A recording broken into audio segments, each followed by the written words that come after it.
أفعل الخير للأمة أفعل الخير للأمة امت کا بھلا مل کے کرو،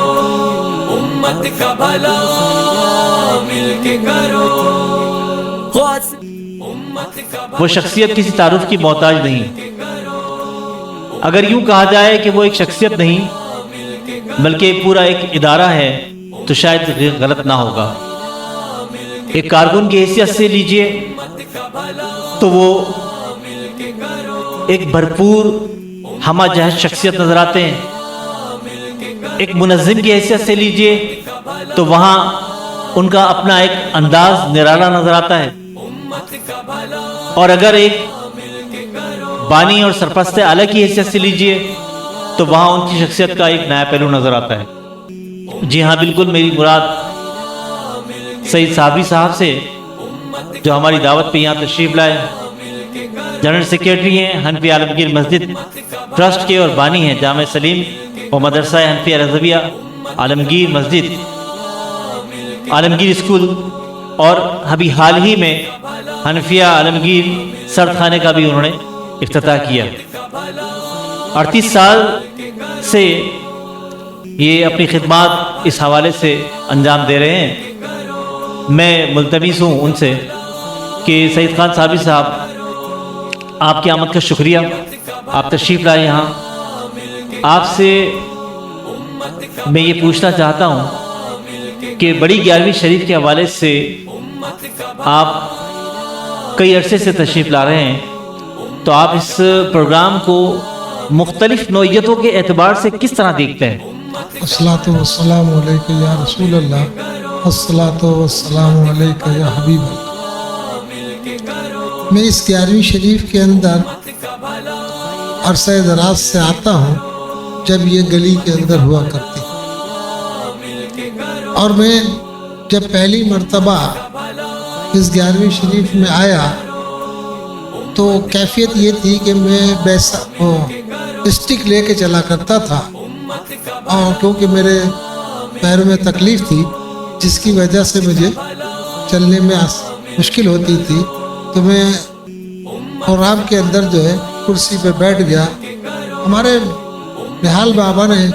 وہیں سے نوٹ کیا مجھے، اور پھر جناب وسیم صاحب سے پوچھا کہ بھئی یہ کرسی پہ کیوں بیٹھے ہو؟ تو ظاہر نہال بابا کو انہوں نے بتایا کہ بھئی ان کے پیروں میں تکلیف ہے، جس کی وجہ سے یہ صورتحال ہے کہ ان کو کرسی پہ بیٹھ ہی سکتے ہیں، اسٹیج پہ بیٹھنا ان کے لیے ذرا مشکل ہے۔ اس وقت وہ اسٹیج جو ہے وہ کہنا چاہیے تخت کا ہوتا تھا، تخت کوئی صوفے وغیرہ کا انتظام نہیں ہوتا تھا، لیکن اللہ کا فضل ہے کہ میں اس 11ویں شریف میں ہمیشہ سے شریک ہو رہا ہوں، اور جب تک میرے جان میں جان ہے اس وقت 11ویں شریف میں شریک ہوتا رہا۔ لیکن میں 11ویں شریف میں جب شریک ہوا تو شریک ہونے کے بعد جو ہے مجھے بہت ساری چیزیں نظر آئیں، میں نے بہت ساری چیزوں کا مشاہدہ کیا کہ حضور غوث اعظم رضی اللہ تعالی عنہ سے عقیدت محبت رکھنے والوں کو کیا کس طریقے سے نوازا جاتا ہے۔ آپ نے دیکھا کہ بڑی 11ویں شریف اب جو غوث پاک روڈ کے اوپر ہوتی ہے، اس کے اندر کتنی بڑی تعداد کے اندر عورتیں اور مرد شریک ہوتے ہیں، اور جو خواتین شریک ہوتی ہیں وہ خواتین جو ہے اپنے کو محفوظ سمجھتی ہیں، اپنے آپ کو وہ پریشان نہیں سمجھتی۔ وجہ یہ ہے کہ محفوظ یوں سمجھتی ہیں کہ ان کے دیکھ بھال کرنے والے، ان کے اوپر توجہ دینے والے کارکنان موجود رہتے ہیں جو باہر پنڈال سے دیکھ بھال کرتے رہتے ہیں۔ اس کے علاوہ آپ نے یہ دیکھا ہوگا، میں نے تو محسوس بھی کرتا ہوں کہ گزشتہ سال بھی میں نے محسوس کیا تھا کہ گزشتہ سال ایک کیفیت پیدا ہوتی ہے، اس کیفیت کو اللہ تعالیٰ نے سمجھنے کی یا محسوس کرنے کی صلاحیت میرے اندر دی ہے، اور میں اس کو محسوس کرتا ہوں، اور پتہ چلتا ہے کہ کون سا ٹائم مقبولیت کا ٹائم ہے اس وقت جو ہے وہ مقبول ترین ٹائم ہوتا ہے جس وقت آپ کی باتوں کو سنا جاتا ہے اور آپ کی دعائیں قبول ہوتی ہیں. ماشاءاللہ. اللہ تعالیٰ کا فضل ہے کہ آپ نے دیکھا، میں نے بھی دیکھتا ہوں. ظاہر ہے اس 11ویں شریف کے اندر بھی ایسے واقعات آتے ہیں، ایسے لوگ آتے ہیں جو اپنی مرادیں، اپنے خواہشات دل میں رکھ کے لاتے ہیں. جب ہمارے اس پروگرام کے اندر یہ اعلان کیا جاتا ہے کہ اپنی خواہشوں کا اظہار اپنے دل میں کر لیا جائے، دعا کے اوقات اپنی چیزوں کو دل کے اندر رکھا جائے کہ آپ کو کیا تکلیف ہے، کیا پریشانی ہے، کن مسائل سے آپ دوچار ہیں، تو وہ اگر آپ دعا کے ٹائم ان باتوں کو ذہن میں رکھتے ہیں تو ان کا ازالہ اللہ کے فضل و کرم سے ہو جاتا ہے. اور میں یہ بات بھی سمجھتا ہوں کہ جو سلسلہ یہاں پر جاری و ساری ہے اور اس کو جاری و ساری رہنا چاہیے، لیکن اس کے اندر ایک بات اور ہمیں اس کے اندر خوبی پیدا کرنے کی ضرورت ہے کہ کوئی ایسا سلسلہ جو ہمارے لوگوں کو، ہمارے جو ساتھی موجود ہوتے ہیں یا عوام الناس موجود ہوتے ہیں، وہ عوام الناس کو جو ہے جو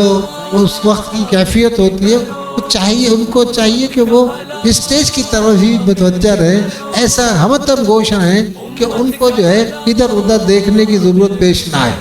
اور میں نے یہ محسوس کیا ہے جہاں تک ہمارے حضرت نہال بابا صاحب اس کو ایسا پروگرام ترتیب دیتے ہیں کہ وہ جو ہے لوگ جو ہے اس کو متوجہ رہتے ہیں، لیکن کہیں کہیں پر ایسا معاملہ آ جاتا ہے کہ لوگوں کی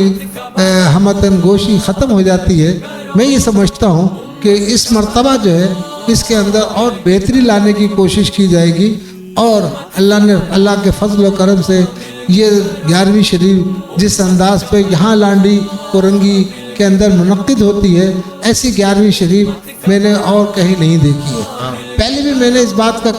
کہا تھا کہ اگر 12ویں شریف جو ہے، اگر رحمانی سلسلے کی سب سے بڑی 12ویں شریف ہوتی ہے، عید میلاد النبی صلی اللہ علیہ وسلم کا سب سے بڑا اجتماع ہوتا ہے، تو 11ویں شریف کا اجتماع کورنگی کے اندر غوث پاک روڈ پر ہوتا ہے. اور اس بات کو آپ پہلے بھی میں نے ایک بار کہا، اس بات کو آج بھی کہہ رہا ہوں کہ ہمیں ہمتن گوش رہنا چاہیے. پروگراموں کے اندر جو لوگ شریک ہوں وہ ادھر ادھر کی سوچوں کو اپنے ذہن میں، دماغ میں نہ لائیں، بلکہ ہمتن حضور غوث اعظم کی طرف توجہ رکھیں، حضور غوث اعظم کی کرامات کی توجہ رکھیں، ان کے احوال کی طرف توجہ رکھیں. اگر یہ واقعہ یہ اس طرح وہ اپنے آپ کو ہمتن گوش رکھیں گے تو انشاءاللہ العزیز اس 11ویں شریف سے میں جو ہے ان کو بہت سی کہنا چاہیے کہ سہولتیں ملیں گی، ان کو بہت سی چیزیں ملیں گی. یہاں پر وہ اپنے دوسرے جو مسائل ان کے ذاتی ہوتے ہیں اور دیگر لوگ ہوتے ہیں، ان مسائل سے بھی ان کو ازالہ ہو جائے گا. اور جیسا کہ میں نے پہلے بھی سنا ہے اور پہلے بھی میں نے اس طرح کے واقعات سنتا رہا ہوں، یہاں جو محفلیں ہوتی ہیں کہنا چاہیے کہ اس محفلوں کے اندر بھی یہ بات کو میں نے محسوس کیا ہے کہ وہ لوگ جو واقعات جو دیکھتے ہیں اس کو بیان بھی کرتے ہیں. اسی طریقے سے میں نے جو واقعات دیکھے ہیں وہ بیان بھی دو تو کر ہی دیے ہیں، تو بہت سارے واقعات جن کو میں محسوس کرتا ہوں، اور وقت کی کمی ہے، مجھے 5 منٹ کا وقت دیا گیا ہے اور 5 منٹ کے اندر تقریباً میں نے اپنی بات کو مکمل کر لیا ہے. اللہ آپ سے، تمام دوستوں سے، تمام بھائیوں سے، اپنے مسلمان بھائیوں سے جو کسی بھی علاقے میں رہتے ہوں، جیسا کہ آپ جانتے ہیں کہ یہاں پر باہر کی دنیا کے لوگ بھی اس 11ویں شریف میں شریک ہوتے ہیں، پنجاب سے بھی آتے ہیں، کراچی سے بھی آتے ہیں، صوبہ سندھ سے بھی آتے ہیں، بلوچستان سے بھی آتے ہیں، ہر جگہ کے لوگ اس 11ویں شریف میں شریک ہوتے ہیں، اور بیرونی دنیا کے لوگ بھی اس میں شریک ہوتے ہیں. تو میری آپ لوگوں سے گزارش ہے کہ آپ اس 11ویں شریف کے اندر ضرور شریک ہوں، کیونکہ اس کے جو